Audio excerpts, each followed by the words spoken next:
Estamos en Rucatemplo, en la comuna de Ñuñoa o Ñuñohue, en Santiago de Chile.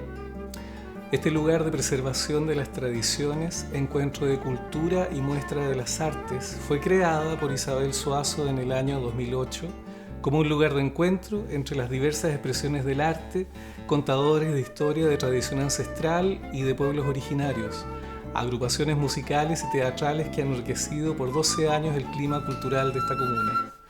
Esta ruca, cuya dirección es www.rucatemplo.cl, actuando como nuestros patrocinadores, nos ha permitido crear este espacio y este programa Conversando desde la Ruca.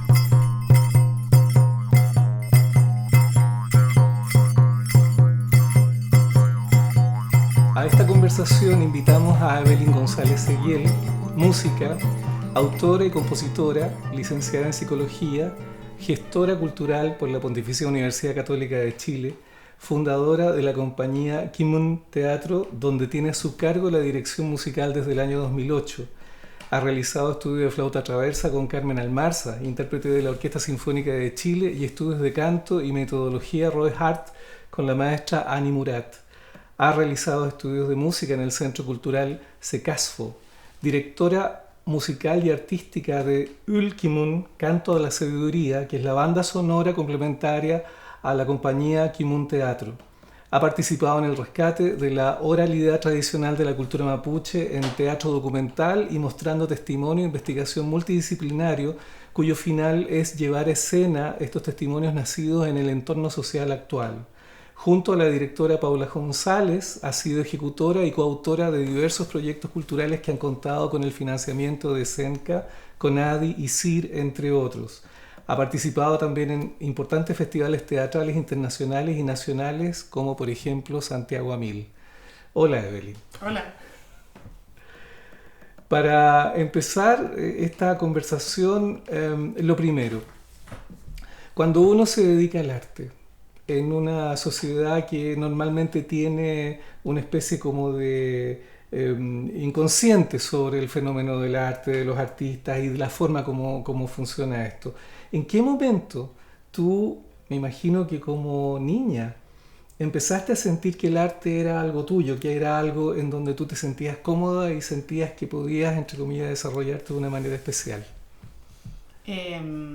Bueno, el interés por el arte y en particular por la música comienza en mí desde muy temprana edad. El primer instrumento que yo tomé en mis manos fue el charango. Okay. Y eso parte, claro, también a partir de una observación ahí que tuve con mi tío materno que tocaba charango, guitarra y hacía música latinoamericana. Perfecto. Y la música era vinculada también a música vinculada con la protesta, con la resistencia, y eso escuchaba yo cuando era chica, Víctor Jara, Violeta Parra, eso, crecí con eso. Y primero parte como cualquier niño, algo que te entretenga, Uh-huh. que a mí no me gustaban las muñecas, me cargaban, yeah.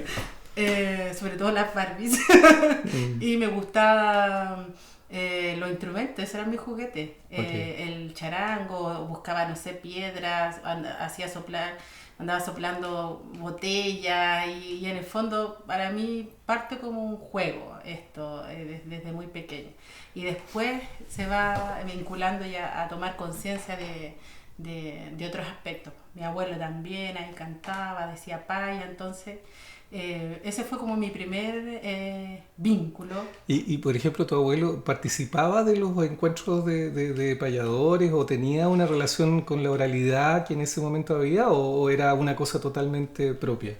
No, mi abuelo, él, algo cotidiano de la casa, no era un payador así que estaba alineado con otros payadores. Ajá, sí, claro. Sino que era, él viene de Chillán, mi abuelo materno, y él simplemente lo hacía como parte de su vida cotidiana. Fantástico. Y una consulta, ¿tú tienes algún recuerdo, porque ya mencionaste a tu tío que tocaba instrumentos, pero tienes algún recuerdo en tu niñez que haya sido como fundamental en el sentido de decir, esto es lo mío, por aquí voy, esto es lo que quiero hacer, más allá del juego? ¿Tienes alguna cosa, o una película, o un libro, o música que alguna vez escuchaste y dijiste, eso es lo que yo quiero? O sea, yo creo que para mí fue bien significativo haber tocado en un acto público. Perfecto. En el colegio. O sea, porque era un concurso era de canto y yo estaba más preocupada del instrumento que de cantar. Así. Entonces para mí era muy importante tocar bien el charango y sabía como 2 acordes y mi tío hacía todo con la guitarra que me acompañaba. Pero yo ahí canté, pero para mí fue como mágico lo que pasó con el instrumento. Perfecto. Y después, al seguir escuchando otros instrumentos, también me pasaba y era como que me gustaban todos los instrumentos en realidad. Eso me interesa un poco. Cuando tú entraste por el charango, ¿descubriste que la mecánica del charango podía llevarse a otras cosas y empezaste a hacer lo que normalmente pasa, que empiezas a hacer como multiinstrumentista? Claro, porque en el fondo, ¿cómo uno va transfiriendo los instrumentos? Y me pasa también como con las voces, que uno va viendo como un instrumento, eso a las personas que cantan, con la gente que trabajo. Y es como que todo finalmente es como sonido, pues. También parte como con la vinculación con la naturaleza. Entonces, para mí los sonidos son muy importantes. Consulta, ¿tú viviste en ciudad o tenías relación con lugares fuera de ciudad? Yo nací aquí en Santiago, pero yo tengo ascendencia mapuche materna. Perfecto. Soy mapuche tercera generación. El apellido mapuche de donde vengo yo se llama Marileo. Que significa 10 ríos. Y ya en mí yo empiezo a tomar conciencia como de este legado ancestral, más bien en la adolescencia. Y ahí, bueno, también me yo empiezo a sentir el llamado del cultrún, que se llama, de estos sonidos también. Yo creo que también tiene que ver eso con algo, no sé, el inconsciente colectivo. Mi bisabuela era una machi, ella cantaba, hacía música con su cultrún, también usaba la música para la sanación de las personas. Entonces también para mí fue muy importante tomar conciencia respecto de mis orígenes, de mis antepasados. En esa situación, cuando tú ya empiezas como a sentar esta idea de hacer música y tomar los instrumentos, ¿tuviste apoyo o fue una cosa que tú tuviste que buscar por ti misma en el lugar donde tú estabas? Tuve apoyo, claro, sin duda. Bueno, mi mamá goza de la música y del teatro de público, no canta muy bien, pero ella desde muy chica siempre nos llevaba a lugares básicamente populares donde pudiéramos escuchar a músicos. Y en ese camino es que en mi infancia ahí yo me encuentro con dos mujeres que, bueno, son las fundadoras del Centro Cultural, Artístico y Social Felicitas Hort, que es el espacio que en el fondo me regala la vida para empezar a estudiar música. Fantástico. Y a ese lugar comienzo a ir porque me lleva mi mamá y también porque tenía un vínculo personal con ellas, porque era compañera de curso de la hija de una de ellas, de la Gel. Que ellas eran músicas de una de la orquesta sinfónica y la otra de la orquesta filarmónica, que tenían un proyecto muy lindo que se insertó en la comuna del Bosque. Y yo fui parte de una de esas niñas. O sea, tú fuiste parte de la generación que empezó a salir hacia esa iniciativa, digamos. Claro, y ellas también sin duda fueron y son todavía personas importantes para mí por todo lo que yo aprendí de ellas. Y también del contexto que se dio en ese centro cultural. Total. Oye, entonces cuando llega el momento, porque en Chile nosotros tenemos que decidir el fenómeno de a qué queremos dedicarnos, en dónde nos vamos a profesionalizar. ¿Qué pasó en ese momento cuando tú, teniendo esta vivencia, tú tenías que profesionalizar, entre comillas, una carrera que estuviera dentro de los códigos? ¿Qué pasó contigo? Bueno, ahí yo nunca dejé la música, me fui a estudiar formalmente psicología, pero tuve en un momento la disyuntiva, porque ahí yo estaba ya estudiando flauta traversa, había conocido a mi maestra de la vida de flauta traversa, Carmen Almarza, y gracias también a este vínculo con el Centro Cultural. Entonces yo estaba ahí como, chuta, ¿a qué me voy? Pero no me veía como una música clásica, ni vestida toda de negro, ni sentada en una orquesta, porque me gustaba mucho la música popular. Entonces, y por otro lado también yo venía del colegio del Carmela Carvajal, un colegio donde yo estaba ahí cursando el área bióloga. Entonces también me gustaba mucho eso y estaba vinculada también al tema social Uh-huh. y de salud. Sí. Entonces, es por eso que yo estudié después psicología, pero yo seguí estudiando música con Carmen, seguí con la flauta traversa y también seguí en esta búsqueda personal, en el fondo sabiendo que yo no podía dividirme así como totalmente psicóloga, Claro. totalmente música, porque las personas, creo yo, somos seres integrales y vamos en un mismo ser, de alguna manera pueden habitar distintas habilidades, Claro. distintos intereses y Desde la psicología, piensa tú el momento que, porque la idea es que como nosotros somos los que somos ahora y estamos observando lo que pasó allá atrás, desde la psicología nosotros somos múltiples internamente, ¿ya? El problema es que eso no se acepta normalmente, claro, en nuestra cultura, porque nuestra cultura está tremendamente limitada por una visión racionalista de hace 200 años que define que tú tienes que ser la persona que pone clavos, pero no puedes ser la persona que pone el cemento. Claro. Digamos que somos súper racionalistas. Claro. Entonces, ¿cómo, entre comillas, tú pudiste solucionar esa disyuntiva que todos tuvimos por haber tenido esa misma, entre comillas, educación? O sea, da lo mismo donde nos hayamos educado, ese es el modelo. Claro. Entonces, ¿cómo pudiste, entre comillas, aceptar esa diversidad interna y seguir actuando en esa diversidad con lo que tú estás haciendo, por lo que fue la presentación que hicimos tuya, ¿verdad? ¿Cómo pudiste, entre comillas, sobrevivir a esa digamos, como mandato de que tú tienes que ser solo esto y no puedes ser lo otro? Yo creo que a través de la resistencia. Yeah. Okay. Y también en el fondo de dejarse llevar por lo que te pulsa internamente, más allá de lo que te digan los otros, de lo que debes ser. Porque en el camino, claro, también me he sentido interpelada. A ver, usted es psicóloga, es gestora cultural, autora, compositora, claro, la música, entonces una psicóloga seria no puede andar ahí con todos esos instrumentos o con el teatro o eso. ¿Para qué sirve? Me he sentido también, me imagino, como mucho en estos tiempos interpelada, pero yo tengo una convicción ahí clara en el fondo por qué yo hago eso, que se ha ido construyendo en el tiempo y que tiene que ver con las emociones, pero también con el sentido de la vida, con lo que yo quisiera aportar también a situaciones o contextos que hoy día se viven, y creo que ahí no basta como con encasillarse en un lugar, porque para cambiar, no sé, el mundo necesitamos poner lo mejor de nosotros y las diversas aptitudes o habilidades que tengamos para eso. Y yo creo que el arte es una herramienta muy importante para eso. Entonces, en esa condición que tú empiezas a descubrir, por ejemplo, como psicóloga, que eres interpelada porque haces otras cosas y no te dedicas solo a la psicología, ¿cómo salvaguardaste eso? ¿Cómo pudiste pasar por encima? Porque lo que yo he visto es que las personas normalmente toman, entre comillas, y se ponen la chaqueta, claro, de psicólogo y olvidan todo lo demás, claro, porque ahora soy psicólogo. Claro. ¿Cómo lograste ese paso? O sea, estoy hablando dentro de ti, digamos. ¿Cómo solucionaste? Claro, como renunciando por un lado a la posibilidad de dedicarme exclusivamente a eso. Y eso también ha sido renunciar. O sea, que digamos que fue una negociación tuya. Claro. Negociaste contigo. Claro, y eso también ha implicado renunciar, no sé, pues quizás posibilidades económicas mejores. Claro. Y yo he apostado por lo otro, digamos, porque por nunca dejarlo y al revés, por seguir confiando que eso, más allá del arte y la cultura, más allá de las retribuciones económicas que nos puedan dejar, la retribución humana, yo creo que no tiene precio eso.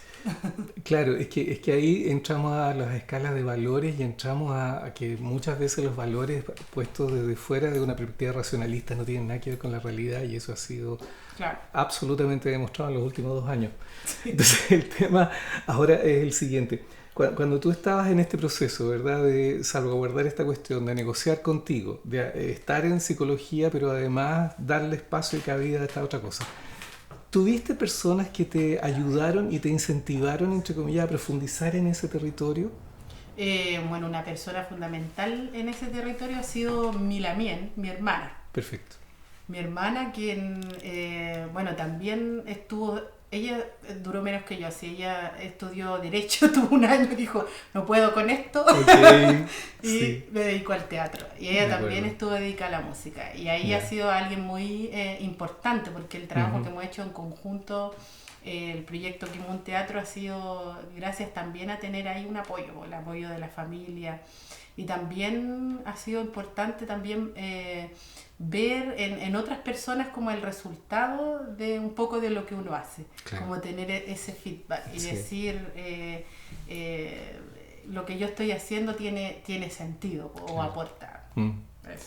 Mira, nosotros en estas conversaciones hemos inventado un tema que es divertido porque cuando tú ya te profesionalizas, o sea, ya aprendes las herramientas y toda la cuestión, lo que viene de ahí para adelante es surfear.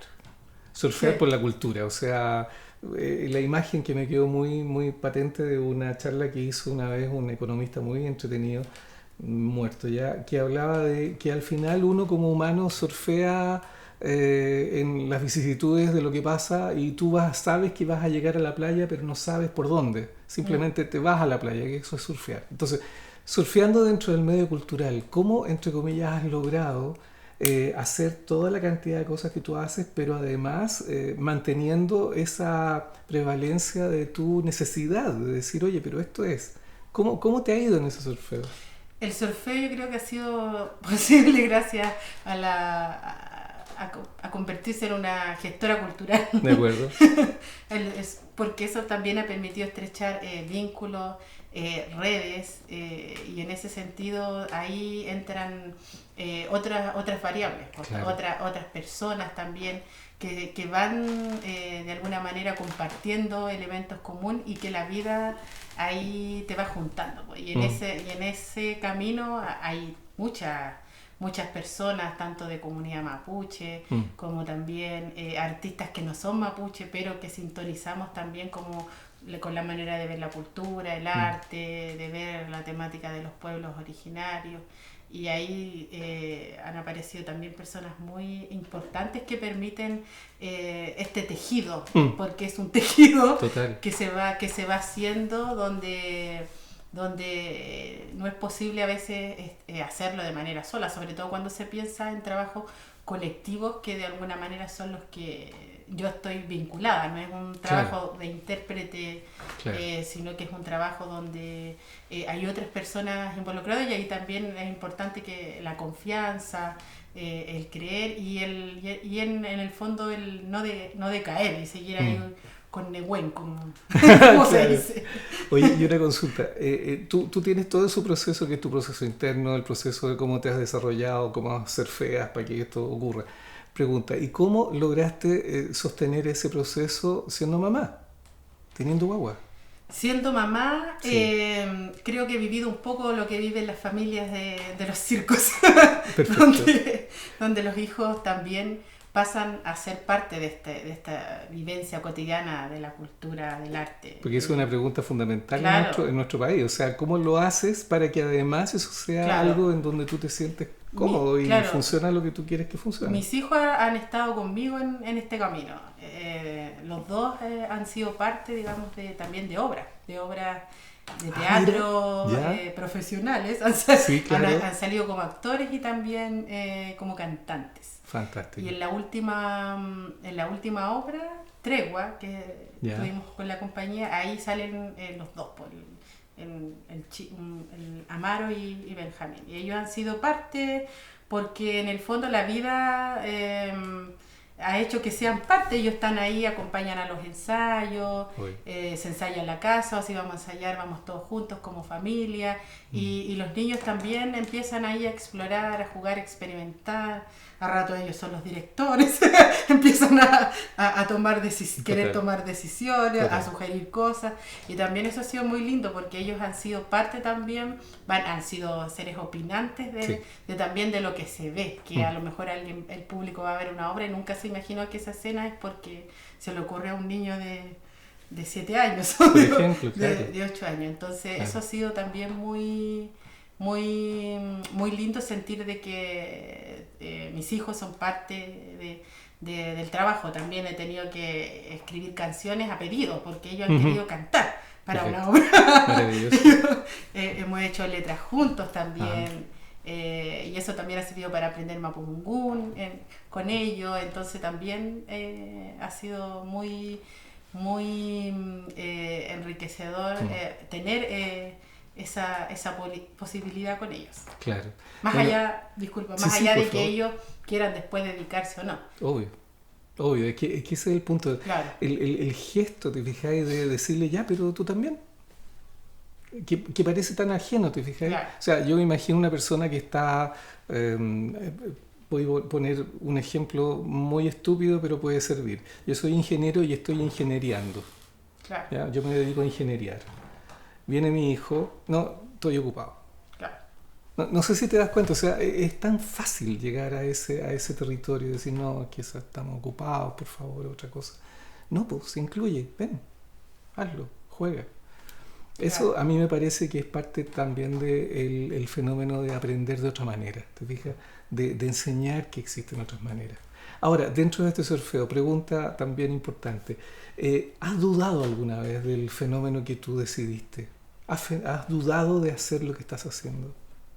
No he dudado, Ya. nunca. Lo que he sentido a veces es como a veces que te provoca rabia o Sí, frustración, obvio. Sí, sí. pero es decir, no, al revés, he sentido más el impulso de seguir o de nadar a veces en contra de la corriente, pero Claro. no, nunca he sentido, ya esto hay que dejarlo, Ya, o o esto sea, no tiene sentido, o para qué. Al revés, con el pasar de los años, sí. me pasa que me convenzo cada vez más y también ahí digo hay que ir estrechando más redes, hay que ir aprendiendo más o hay que formarse en esto o en esto otro, pero no bajar los brazos en el Ujú, fondo. claro. Oye, otra pregunta que a nosotros nos resulta súper importante. Mira, tú en esta posición como profesional que eres, ¿verdad? Y con todo lo que estás poniendo en movimiento, ¿has sentido alguna vez algún tipo de problema por ser la mujer, por ser mujer en este proceso que estás teniendo? ¿Has sentido prejuicio? ¿Has sentido algún tipo de rechazo? ¿Algún tipo como de tensión? Justamente porque tú representas, pero por favor, un profesional, mujer. Por ser mujer, digamos que es una lucha generalizada como todas las mujeres, pero en particular hacia mí, claro, he tenido que lidiar a veces con personajes, Por favor, con eso me personajes importa mucho. claro, me ha pasado también con personajes como porque han tenido una formación, en el fondo, no sé, por ejemplo, como compositor, Sí. de cuestionar, por ejemplo, porque en mi caso yo llegué a escribir canciones o a escribir música instrumental, cantada, un poquito todo, desde un proceso de experimental, Ujú, porque no estudié formalmente composición ujú, musical ni escritura de canciones. En el ujú. fondo fue como, eso se dio Claro, en la vida, pero en lo el he acceso. llegado a hacer de manera profesional y ahí también a veces he sentido como cierta interpelación respecto de eso. O sea, yo soy el que estudié. Claro, Yo te digo lógico. cómo Claro, son las por cosas y ahí se ejemplo. cruza no solamente el tema de formación, sino como también un tema de poder Claro, de por medio. Pero eso lo he lidiado, lo he perfecto. pasado por alto, porque Sí. así como hay que abrirse caminos también, ese es un camino más y una de las tantas luchas que tenemos que dar las mujeres por el solo hecho de haber nacido Pero, mujeres. ¿y Y si qué? somos mujeres también con ascendencia indígena o mujeres originarias, ese es otro sesgo de discriminación. Ajá. ¿Cómo lo has vivido eso? ¿Cómo lo has visto? Eso lo he visto yo en lo particular. Bueno, vengo de una familia, como te decía, una familia mapuche. Ujú, Mapuche por parte materna. O ujú, sea, soy mestiza de alguna ujú, manera, pero en mi identidad yo me siento mujer ujú, mapuche. ujú. Aun cuando no tenga el apellido, tengo, tengo Claro. la sangre y Mm, muchas otras cosas sí, más. sí. Entonces, en ese sentido, mi familia, mi abuela vivió discriminación, Mm, mi madre vivió discriminación, mi abuela porque no traspasó tampoco el idioma a mi madre. Y ahí hubo como un corte generacional. Entonces, en mí ha sido ir en búsqueda de eso claro. y al revés, por reivindicar del lugar desde donde yo vengo. Entonces también el arte ahí ha sido muy importante. Claro. A través del arte y de la música, dignificar en el fondo tus orígenes y ponerlos al servicio de... A mí me llama la atención eso que tú dices, porque lo he escuchado en otras partes, en donde los abuelos, justamente por haber tenido la discriminación que tuvieron hace 70 años atrás, no hicieron el ejercicio de traspasar el conocimiento tradicional. Eso me llama mucho la atención, ¿te fijas? Porque de alguna manera ellos lo hacían, no sé, pero mi sensación es que lo hacían para que la gente no sufriera, para que sus hijos no sufrieran. Pero al final se transformó en una situación en donde tú tienes que ahora reconstruir el camino para poder llegar a ese mismo territorio. No es la primera vez que lo escucho, lo he escuchado en muchas otras familias, digamos. Claro, esa historia está vinculada al primer trabajo que hacemos como compañía de teatro. ¿Por qué no nos cuentas entonces ahora, aprovechando esto, qué pasó con la necesidad de mostrar a través de la compañía de teatro esta estructura que no es típica, que no es algo que todos podamos percibir, pero que está absolutamente vigente en el momento que estamos viviendo? Bueno, el trabajo realizado con mujeres mapuche en el contexto de la primera iniciativa que tuvimos como compañía de teatro fue muy importante y se vincula con lo que tú mencionabas hace poco, esto de la discriminación.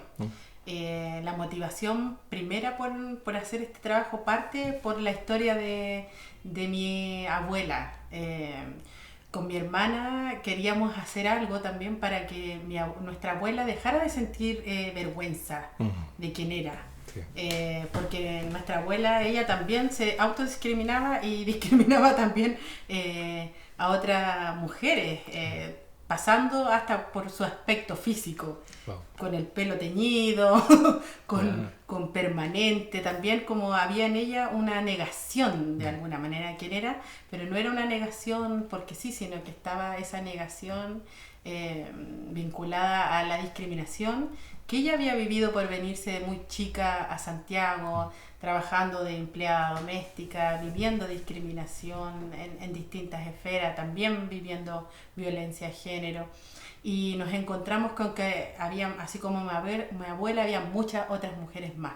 Entonces el teatro era un espacio contenedor para poder trabajar esas historias y para poder darle la palabra a ella para resignificarlas. Claro. Y ahí es que hacemos la primera obra que se llama Mis Antepasados. Y en esa obra se recogen testimonios de distintas mujeres adultas mayores que habían emigrado del campo a la ciudad.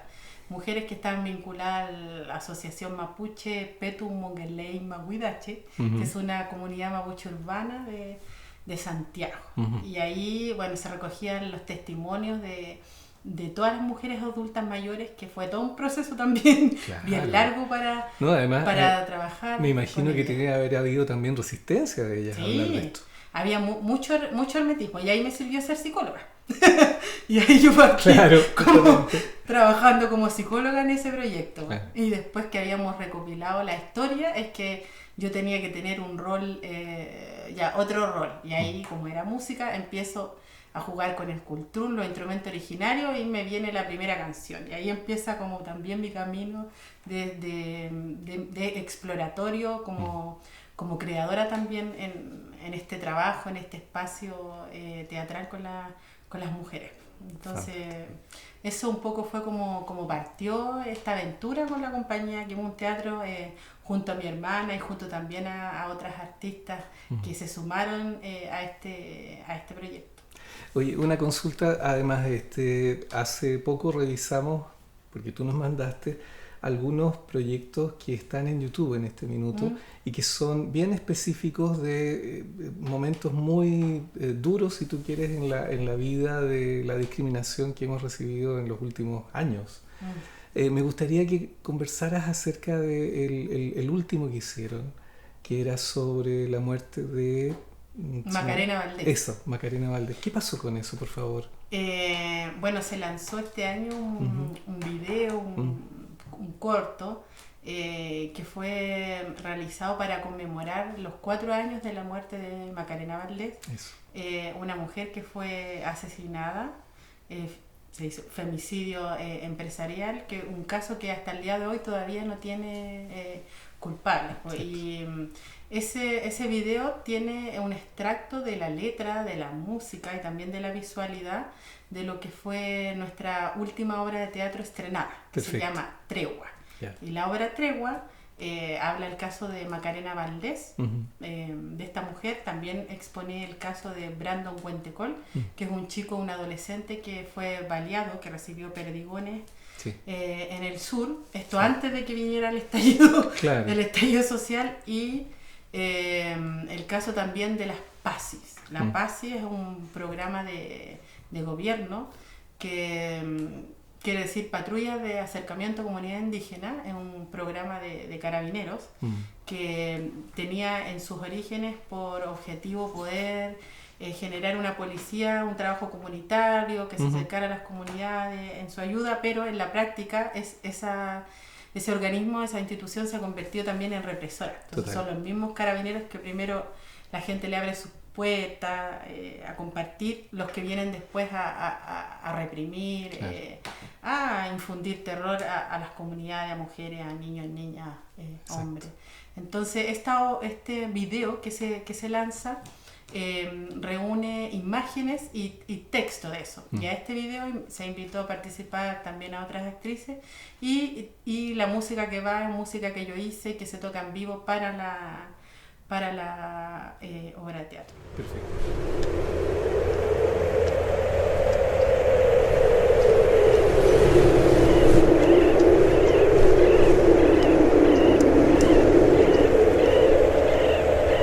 Macarena, Macarena,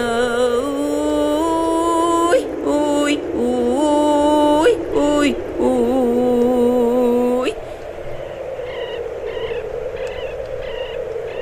Hay algo que no está en su punto justo.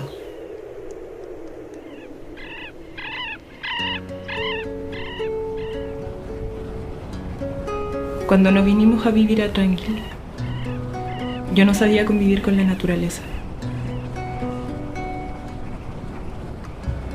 Aquí aprendí a cortar leña, a cegar trigo, cultivar papas. Creé mi propia huerta. Por primera vez sentí que estaba viva. Fue hermoso tener nuevos ojos para mirar a mis hijos y verlos crecer alrededor de tanta belleza.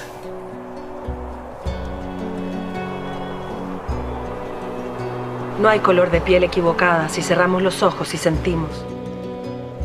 No hay oído enfermo si hay vuelo. No hay árboles ni pájaros que sean más justos que otros. Aquí la montaña guarda secretos. Miles de voces fueron silenciadas y la cordillera está atestada de huesos. Hoy me acompañan sus sombras, esperando justicia entre la niebla. Soy Judy Macarena Valdés Muñoz, asesinada por defender la vida. Asesinada por los pactos de silencio de este país, frente a los ojos de mi hijo, de 1 año 8 meses, único testigo presencial de mi muerte.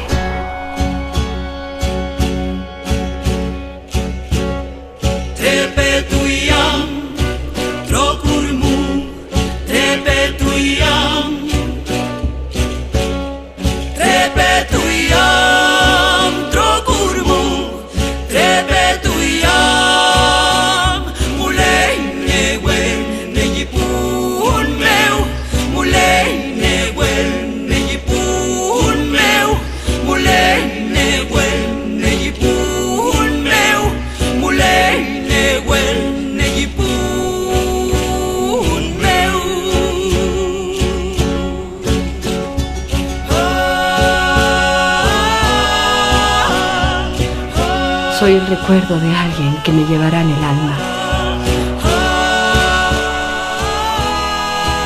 Soy la voz de la herida interminable de mi pueblo.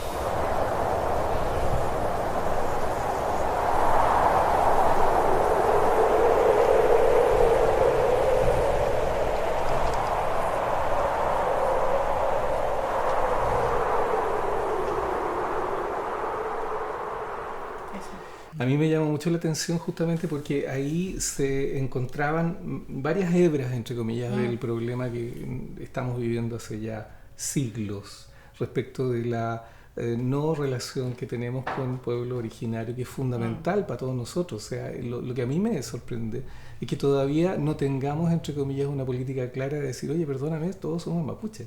Claro. O sea, ya. O sea, eso que tú dices es fundamental porque hoy día, digamos que estamos también viviendo estos tiempos de cara a un proceso constituyente, ¿cierto? Sí. Hoy día, hasta el día de hoy, no hay tampoco gestos de parte de las instituciones ni del Estado por reparar años de maltrato, de vulneración de derechos y de reconocimiento a pueblos que están antes, preexistentes. Y simplemente por el hecho de haber nacido acá en este territorio, yo creo que no hay alguien que pueda decir que no tiene en alguna medida genéticamente sangre indígena en sus venas. Entonces, hoy día también vemos que una vez más la posibilidad, por ejemplo, de los escaños reservados tampoco es un gran logro, porque es como decir que está el vaso, que los mapuches siempre ven el vaso vacío. Claro, aquí está lleno, pero hacia bastante abajo, porque no se logra que hayan escaños reservados por sobre el supranumerario. O sea, mira, es sorprendente, porque hasta los cabildos que habían en la época, entre comillas, antes de la llegada de los chilenos, eran más, entre comillas, potentes en la relación que lo que se ha hecho después con el pueblo chileno. Es una locura, con la República de Chile me refiero. Claro, y eso mismo, hace reflexionar que de qué manera estas problemáticas históricas hoy día puedan o no tener alguna respuesta, objeto institucional. Y ahí es donde también se cruza, también la educación, la cultura, los prejuicios y un montón de otras cuestiones que no están implementadas abiertamente en los territorios, que a nosotros también nos importa, que la educación. Y uno ahí se da cuenta que hay unos debes pero espectaculares. Mira, una de las preguntas que estamos en este proceso, que ya es como finalizando esta maravillosa conversación, es una pregunta que va a sonar rara, pero no importa, la voy a hacer igual. ¿Qué sientes que falta en nuestra cultura? ¿Qué sientes? ¿Qué falta? Creo que falta mucho. Por eso te digo que es una pregunta rara, pero por favor, expláyate en eso. ¿Qué sientes que falta en esta cultura? O sea, acá en Chile falta una política de Estado que realmente se preocupe por promover el desarrollo artístico y cultural de la comunidad en general, que traspase como las brechas socioeconómicas, que también se preocupe de impulsar a los artistas como a los colectivos propiamente tal, que hoy por hoy tienen que estar vinculados a la concursabilidad, ¿cierto? Donde vemos que, o sea, es muy difícil pensar, por ejemplo, en proyectos que involucran a muchas personas, como los proyectos teatrales o proyectos musicales que no sean unipersonales, proyectos del área audiovisual que requieran de tener un apoyo económico constante y permanente de parte del Estado. Hoy día no se ve, pues hay un retroceso. Total. Y donde hace poco, estuvieron los fondos concursables, van a estar los resultados y muchos artistas no van a tener a lo mejor nada, y no porque su trabajo no sea interesante, es porque simplemente el Estado no es capaz de hacerse cargo ni responsable, ni tampoco de promover desde la valoración para adelante de las distintos tipos de culturas que tenemos, en todo ámbito donde están los pueblos originarios, pero también están las manifestaciones urbanas, las distintas disciplinas. No está vinculado al tema de la educación desde el colegio, tampoco está vinculado al desarrollo de las políticas locales, de los municipios, realmente de poder impulsar trabajos de calidad, sino que se repiten simplemente a eventos o a producciones para el día de. Entonces no hay creo que falta mucho trabajo, y también de apoyo directo también a grupos colectivos, a instituciones históricas, que es como la crisis que se vive igual hoy día a nivel mundial, pues donde hay también incoherencias en el contexto de la pandemia. Podemos andar todos pegados en un mall, pero no podemos ir a un concierto, no podemos ir a una obra de teatro. Por ejemplo, entonces creo que ahí hay un vacío muy importante y creo que ahí falta, que los artistas, la gente de la cultura, y así como los movimientos sociales, hay que seguir visibilizando, porque Exacto. Los cambios no van a venir desde arriba. Por ahora no. Ya, entonces pensando en esto, ¿qué sueñas que sería como lo esencial que te gustaría que tuviéramos en una nueva cultura? O a partir de una posibilidad de cambiar algunos aspectos que no nos han hecho bien dentro del formato cultural latinoamericano, chileno y con los pueblos originarios. Claro. Bueno, esa es una pregunta grande. Muy grande. Sí, el soñar en que haya reconocimiento. Primero reconocimiento a nuestros pueblos preexistentes, naciones originarias. Después de eso que hubiera también ahí reparación, restitución de las tierras, que los idiomas originarios fueran parte de las políticas de educación del país, también que tuviéramos la posibilidad de tener apoyo directo a colectivos artísticos consolidados, también apoyos para grupos emergentes, que la cultura traspasara como las fronteras, porque más allá, voy a remitirme a la primera pregunta, de los múltiples intereses, más allá de lo que a una persona se dedique o no en la vida, sea científico, ingeniero, carpintero, constructor, el arte y la cultura, estar vinculado a un espacio artístico, ayuda también ahí a desarrollar pensamiento divergente, a desarrollar la empatía, a desarrollar la conexión con la naturaleza, cosas que para cualquier ser humano le hacen bien, digamos, para su desarrollo integral, más allá de que ese ser humano se dedique a eso o no. Entonces creo que ahí falta harto, pues, y el sueño es que ojalá el camino, se abra el camino y nos vamos abriendo camino hacia eso, o encontrándonos con personas con intereses similares para irse abriendo. O sea, una participación de redes, de otras personalidades. Además que hay una cosa súper importante. Cuando tú miras el fenómeno de los pueblos originarios, no hay frontera. Y eso es algo sorprendente. No hay fronteras. Las fronteras dejaron de existir porque los pueblos, entre comillas, constituían relaciones que eran relaciones de intercambio abierto. Claro. ¿No?